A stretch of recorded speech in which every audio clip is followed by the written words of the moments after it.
Now, West Asia is on the edge tonight as tensions between the United States and Iran spiral dangerously. Civilians are now being told to leave Iran.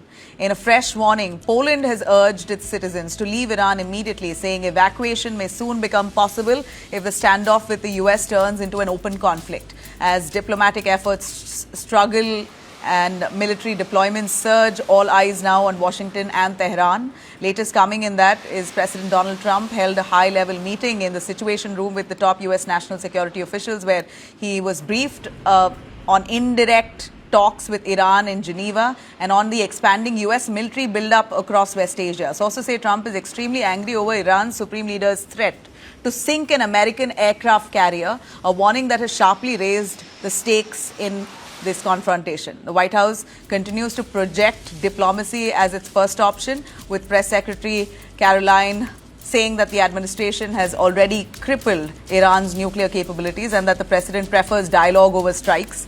On ground, though, talks have delivered little. US and Iranian negotiators exchanged notes for over 3.5 hours in Geneva, but walked away without any breakthrough.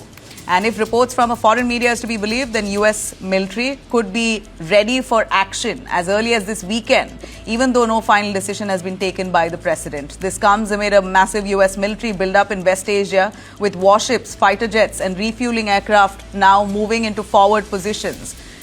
Appears to be aiming at Iran. Iran too appears to be bracing for this possible conflict. Fresh satellite images show Tehran reinforcing sensitive military and nuclear facilities, burying tunnel entrances, strengthening underground structures and repairing missile bases damaged in last year's strikes. With evacuation warnings now issued, forces mobilized, diplomacy failing to cool tempers, the region is now standing on a knife's edge. The world is watching to see who blinks first.